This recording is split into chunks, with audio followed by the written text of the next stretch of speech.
स्वागत है दोस्तों एक बार फिर से आपके अपने YouTube चैनल योगेंद्र टाइम्स पर। दोस्तों इस बार हम हाजिर हैं आपके बीच में हाल ही में WHO में कार्यकारिणी सभा के अध्यक्ष के रूप में डॉक्टर हर्षवर्धन की नियुक्ति से संबंधित प्रश्नों को लेकर। आपके कुछ ऐसे प्रश्न हमें प्राप्त हुए हैं जिनके जवाब भी इसमें दिए जाएंगे। साथ ही साथ हम कोशिश करेंगे WHO से संबंधित जो भी महत्वपूर्ण बिंदु हैं जो एग्जाम पॉइंट ऑफ व्यू से बेहद महत्वपूर्ण हैं उनको हम आपके समक्ष प्रस्तुत कर सकें। आइए दोस्तों शुरू करते हैं आज के सेशन को। दोस्तों विश्व स्वास्थ्य संगठन हाल ही में चर्चा में बहुत ज़्यादा रहा है पिछले 6 महीने से। इस समय चर्चा में इसलिए क्योंकि कार्यकारी बोर्ड के अध्यक्ष के रूप में भारत के स्वास्थ्य मंत्री डॉक्टर हर्षवर्धन को नियुक्त किया गया है। इनका कार्यकाल 1 वर्ष के लिए होगा और ये जापान के हिरोकी नकाटानी का स्थान लेंगे। जी हाँ दोस्तों, जापान के हिरोकी नकाटानी का स्थान लेंगे डॉक्टर हर्षवर्धन जी। एक बात आप याद रखिएगा कि ये कार्यकारी बोर्ड के अध्यक्ष नियुक्त हुए हैं, कार्यकारी बोर्ड के अध्यक्ष नियुक्त हुए हैं। दोस्तों हम बताते चलें आपको कार्यकारी बोर्ड होता क्या है। कार्यकारी बोर्ड असल में जो WHO है ये 2 भाग में होता है। एक जो स्वास्थ्य से संबंधित देखता है, हेल्थ असेंबली, और एक ऐसा होता है एग्जीक्यूटिव असेंबली जो कार्यकारी होती है। जो कार्यकारी होता है उसमें कुल मिला के 34 देश सदस्य हैं। दोस्तों पहले इस असेंबली में उन देशों को शामिल किया जाता जो हेल्थ के क्षेत्र में टेक्निक का बहुत ज़्यादा इस्तेमाल करता था, तकनीकी रूप से बहुत आगे थे, उन्हीं देशों को शामिल किया जाता था। परंतु इस बार से इन देशों के अलावा भी जो गरीब देश हैं उनको भी इसमें शामिल किया गया है। इससे दोस्तों कहीं न कहीं हमें अनुभवों को साझा करने में मदद मिलेगी। दोस्तों आपको बताते चलें, जहाँ तक भारत के नियुक्ति के बारे में बात है तो पिछले साल ही दक्षिण पूर्व एशिया ग्रुप ने फैसला कर लिया था कि अब की जो चेयरमैन होगा इस पद पर एग्जीक्यूटिव असेंबली का वो भारत से होगा और ये कार्यकाल 1 वर्ष के लिए होगा। दोस्तों आपको एक चीज़ यहाँ पे बताते चलें क्योंकि ये कूट में आपसे पूछा जा सकता है एग्जाम में कि ये पूर्णकालिक जिम्मेदारी नहीं है। अब 1 वर्ष आप समझ सकते हैं, यहाँ पे अंडरस्टूड है कि पूर्णकालिक नहीं 1 वर्ष के लिए है। और दोस्तों एक चीज़ आपको बताते चलें कि स्वास्थ्य मंत्री को सिर्फ बैठकों में शामिल होना पड़ेगा, ना कि यहाँ पे डेली बेसिस पर कुछ ऐसा करना पड़ेगा।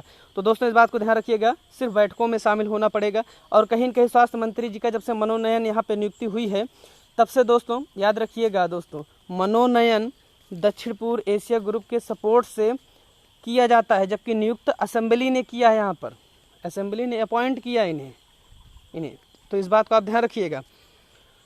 तो दोस्तों जब से हर्षवर्धन जी का यहाँ पे नाम आया है तब से कहीं कि वैश्विक समुदाय एक आशान्वित हो गया है कि हर्षवर्धन, चूँकि भारत में इन्होंने कोविड-19 से रिलेटेड जो अपने कंट्रोलिंग जो प्रोग्राम्स चलाए वो बेहद सक्सेसफुल रहे, इसलिए कहीं कि WHO भी आशान्वित है कि वैश्विक पटल पर ये कुछ ऐसा कर पाएंगे जिससे बहुत ज़्यादा विश्व को फ़ायदा होने वाला है। दोस्तों चूँकि WHO चर्चा में है इसलिए हम आपको बताते चले थोड़ा सा WHO के बारे में। एक चीज़ बेहद ध्यान देने योग्य बात है कि इसकी स्थापना WHO के उद्देश्य क्या हैं। दोस्तों एक चीज़ ध्यान रखिएगा कि WHO अर्थात वर्ड लगा है यहाँ पे, विश्व स्वास्थ्य संगठन, इंटरनेशनल अंतर्राष्ट्रीय नहीं। इसमें नाम में बहुत बड़ी बात है, किसी दिन हम इस टॉपिक पे आएंगे जब आप संगठन पढ़ेंगे, चूँकि अभी करंट में मुद्दा है तो थोड़ा सा वहाँ पे करते हैं। इसके पीछे बहुत बड़ा रीजन है दोस्तों, ये विश्व के हर एक नागरिक का, प्रत्येक नागरिक के स्वास्थ्य की देखभाल करना इसका नैतिक दायित्व है। तो इसीलिए अपने इसी नैतिक दायित्व की पूर्ति के लिए इसने इस बार भारत का सहयोग लिया है। दोस्तों इसके बारे में थोड़ा सा आपको बताते चलते हैं। 7 अप्रैल 1948 को इसका गठन हुआ। एकदम डेट याद रखिए, कोई उसमें कोताही नहीं, क्योंकि एग्जाम पॉइंट ऑफ व्यू से लगातार 6 महीने वर्ल्ड हेल्थ ऑर्गेनाइजेशन है। अब इसका मतलब ये भी नहीं जितने हैं सबका डेट वाइज सन याद होना चाहिए, कोई जरूरी नहीं डेट, लेकिन इसका जरूरी है क्योंकि 6 महीने चर्चा में है। 7 अप्रैल 1948 को इसकी स्थापना हुई। यह संयुक्त राष्ट्र आर्थिक और सामाजिक परिषद के तहत कार्य करता है। दोस्तों संयुक्त राष्ट्र आर्थिक और सामाजिक परिषद ये यूएनओ का एक हिस्सा है, यूनाइटेड नेशन ऑफ ऑर्गेनाइजेशन। ये यूनाइटेड नेशन ऑर्गेनाइजेशन के अंतर्गत कार्य करता है। दोस्तों इस बात को आप याद रखिएगा। वर्तमान में जो इसके महानिदेशक था जो सर्वे सर्वा है वो टेड्रोस अदानोम है, जो कि इथोपिया के हैं। याद रखिएगा जो महानिदेशक होते हैं उसका कार्यकाल 5 वर्षों का होता है। 2017 में ये अपॉइंट हुए, अर्थात 2022 तक इनका कार्यकाल रहेगा। दोस्तों इथोपिया चर्चा में, इथोपिया को आप ज्योग्राफिकल पॉइंट ऑफ व्यू से महत्वपूर्ण समझ सकते हैं।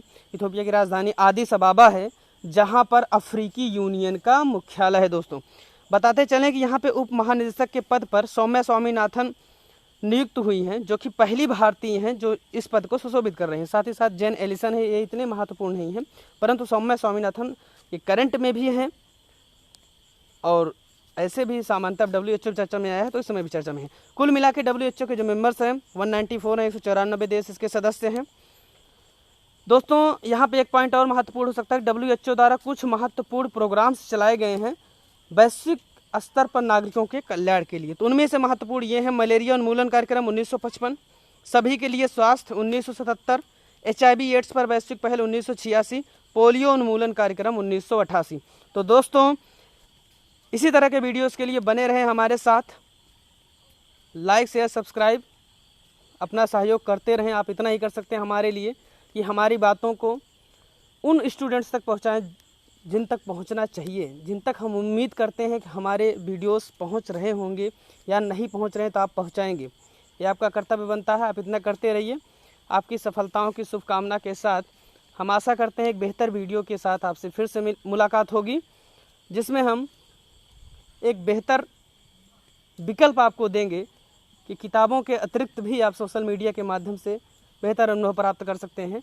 अगर आपको किसी भी समस्या से आप इस समय जूझ रहे हैं पढ़ाई से संबंधित, तो आप हमें yogendretimes@gmail.com पर अपनी समस्या भेज सकते हैं। निश्चित रूप से आपको जवाब दिया जाएगा। साथ ही साथ बने रहिए हमारे साथ। धन्यवाद।